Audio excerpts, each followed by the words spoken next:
Students, मैं हूं विवेक तापड़िया और यह है आपका channel physics in life and life.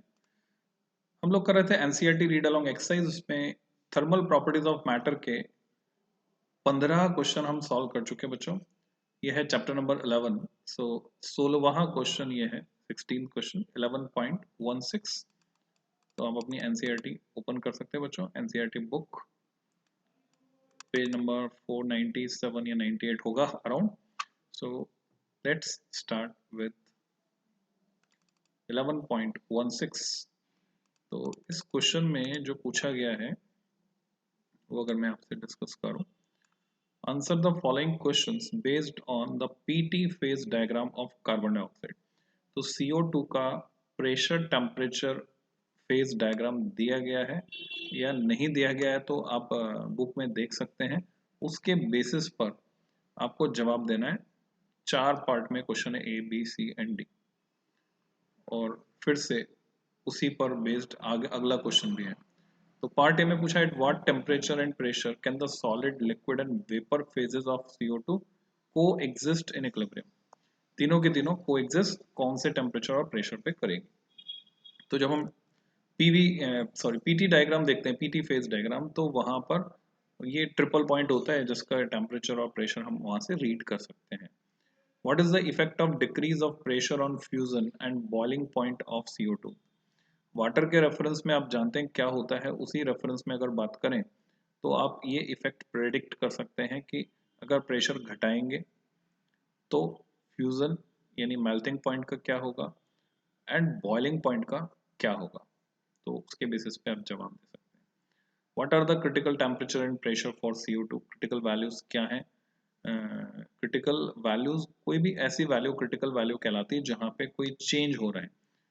तो ये कौन सा चेंज लेना है हमें, गैस टू लिक्विड या लिक्विड टू सॉलिड, वो सोचना है आपको। व्हाट इज देयर सिग्निफिकेंस, उनका महत्व क्या है वो समझाना है।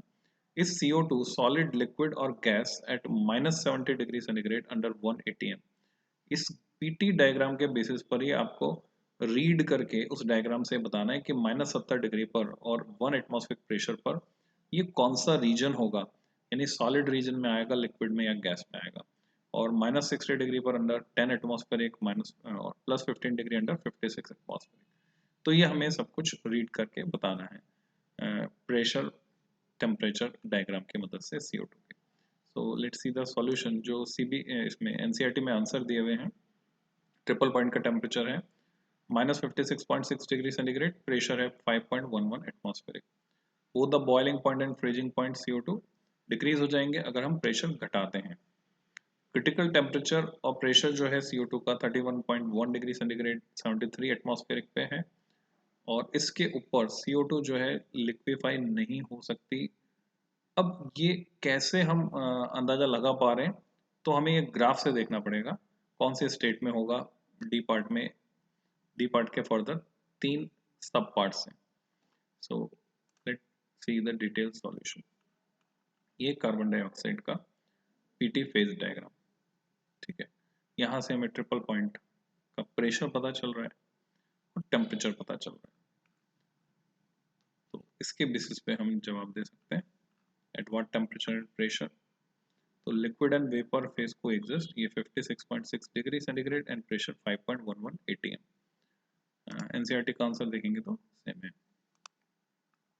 What is the effect of decrease of pressure on the fusion and boiling point. यहाँ देखिए, इन कर्व को समझने की कोशिश करते हैं।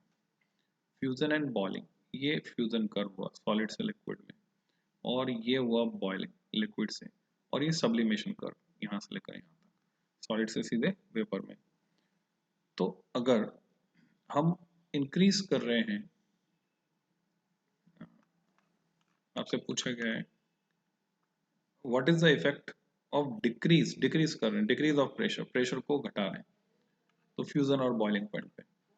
तो यहाँ प्रेशर है, अगर हम प्रेशर को घटाते हैं तो फ्यूजन और बॉइलिंग पॉइंट यानी ये वाले टेम्परेचर, ये टेम्परेचर दोनों यहाँ यहाँ मिल रहे हैं। तो हम देख पा रहे हैं कि जब नीचे की तरफ जाएंगे, ये प्रेशर घटाएंगे, तो ये दोनों कर्व नीचे की तरफ जा रहे हैं। फ्यूजन पॉइंट यहाँ होगा इस कर्व पर, और बॉइलिंग पॉइंट इस कर्व पर होगा बच्चों। और वो दोनों ही नीचे जा रहे हैं, so that's why answer is decrease. Okay, then critical temperature 31.1 degree centigrade, critical pressure 73 atmospheric. इसका लॉजिक क्या है? 31.1 and 73, तो 31.1 and 73, ये रहा 31.1 and here it is 73. तो इससे ऊपर अगर हम चले जाते हैं तो लिक्विड यानी ग्राफ और आगे नहीं जा रहा है ना, तो ये गैसियस फॉर्म में रहेगी। इसके बाद वो लिक्विड स्टेट में नहीं आ पाएगी, इसलिए इस टेम्परेचर और इस प्रेशर को क्रिटिकल कहा गया है, बिकॉज उसके बाद ये लिक्विफाई नहीं हो पाएगी। This is the main reason.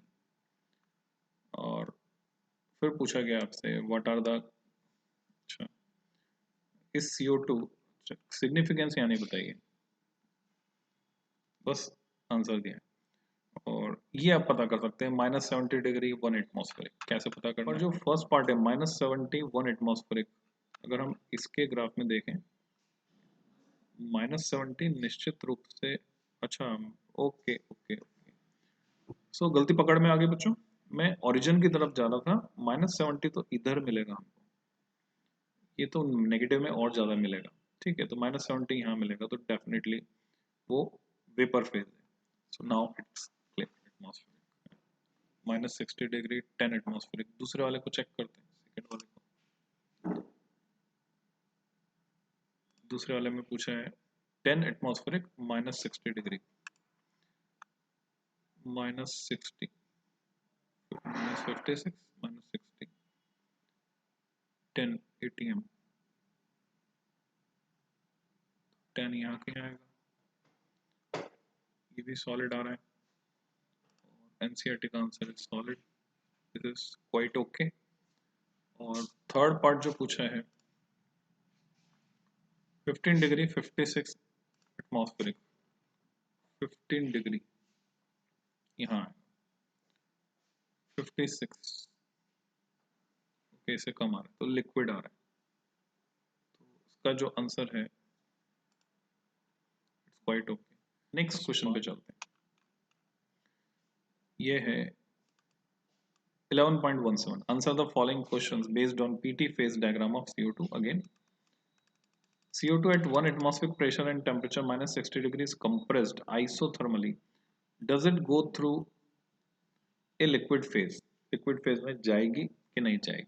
तो हमें क्या करना है, आइसोथर्मली का मतलब होता है कांस्टेंट टेम्परेचर पर, तो कांस्टेंट टेम्परेचर पर हम क्या कर रहे हैं, 1 atmospheric pressure and temperature -60 degree और वो है अभी, तो 60 डिग्री -60 डिग्री कांस्टेंट मेंटेन करते हुए अगर हम प्रेशर बढ़ाएं, लिक्विफाई करना है तो प्रेशर बढ़ाना पड़ेगा ऑब्वियसली, तो क्या ये पॉसिबल होगा? तो directly see the solution.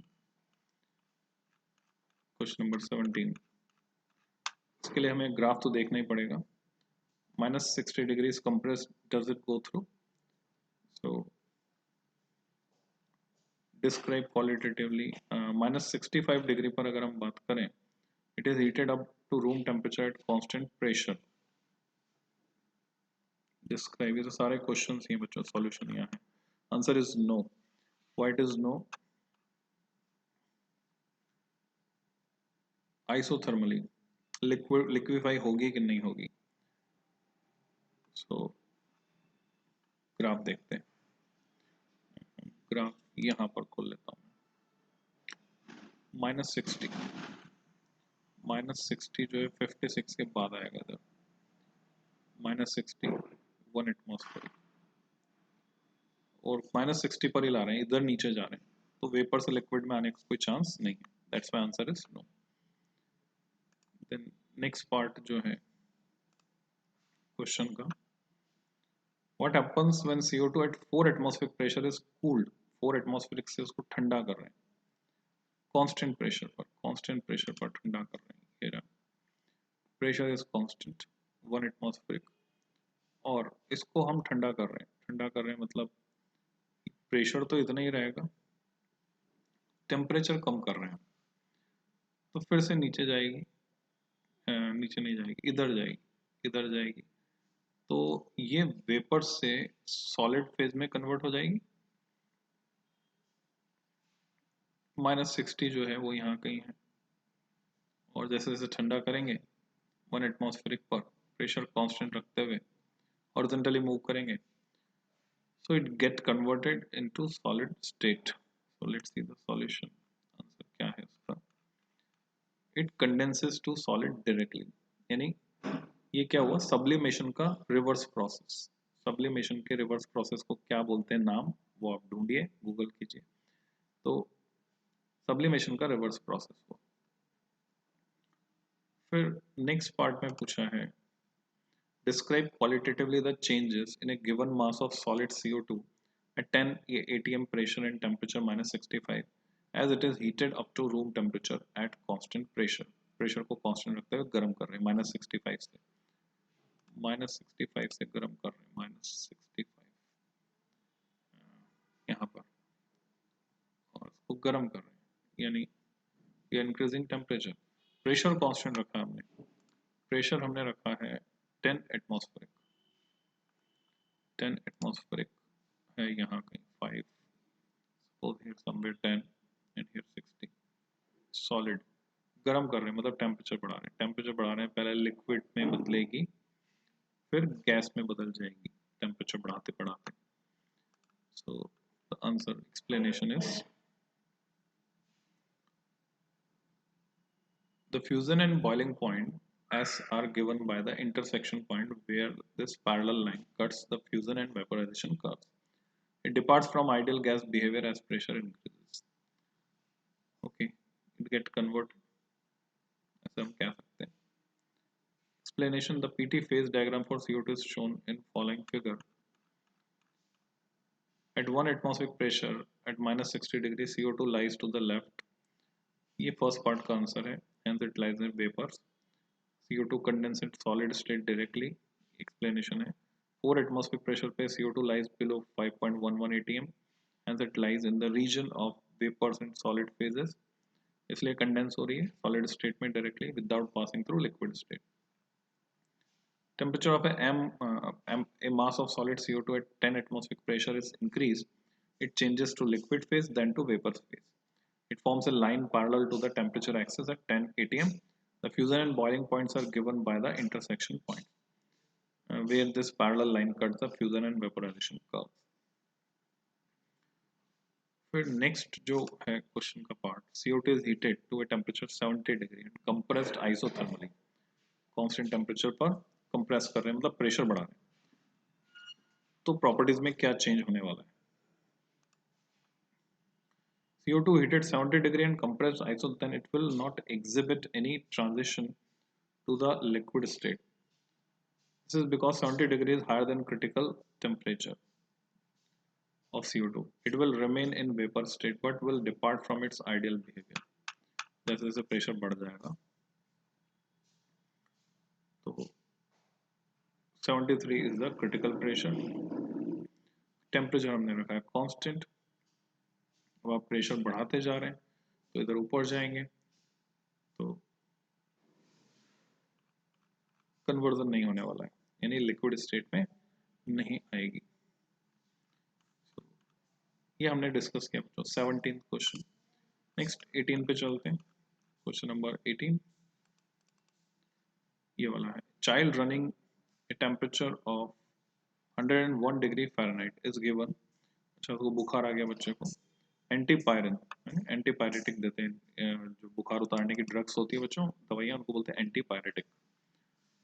It is a medicine that lowers fever, chemistry में आप पढ़ते हैं, which causes an increase in the rate of evaporation of sweat from his body. पसीना आएगा उसको।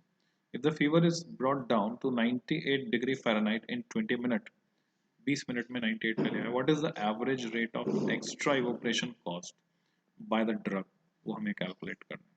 Assume the evaporation mechanism to be the only way by which heat is lost. The mass of the child is 30 kilogram. The specific heat of human body is approximately the same as that of water, क्योंकि 75% तो water ही है हमारी body में. And latent heat of evaporation of water at that temperature is about 580 calorie per gram. Okay. तो इस data के basis पे हमें कंक्लूड करना है, साथ साथ हमें प्रैक्टिकल जानकारी भी होनी चाहिए बच्चों. बुखार आने पर एंटीपायरेटिक मेडिसिन अगर हम लेते हैं तो उससे पसीना आकर फिर बुखार उतरता है, और स्पॉन्जिंग करके, बॉडी स्पंज करके यानी गीले कपड़े से पहुँच कर बुखार उतारते हैं तो पसीना नहीं आता है. अब पसीना आने के बाद अगर कोई ठंडी हवा में जाएगा तो it will cause asthmatic reaction.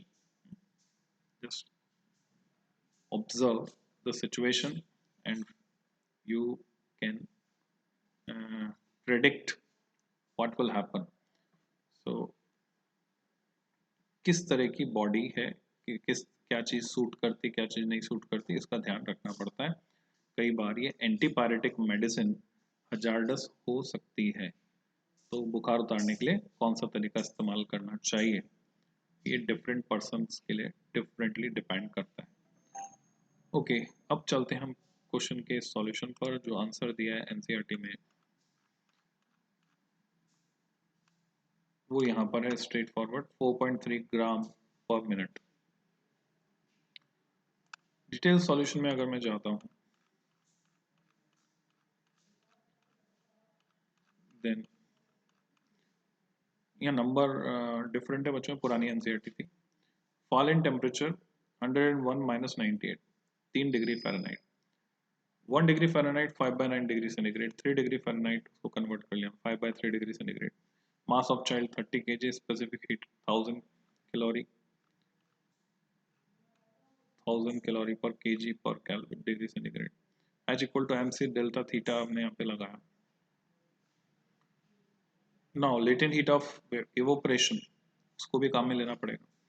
पहले टेम्परेचर जो है वो कम होगा, उसमें सेंसिबल हीट जाएगी और लेटेंट हीट भी लगेगी. m dash is the mass of extra water evaporated, then m dash l equal to h, और यहाँ से m डैश हमने निकाला 86.21 ग्राम.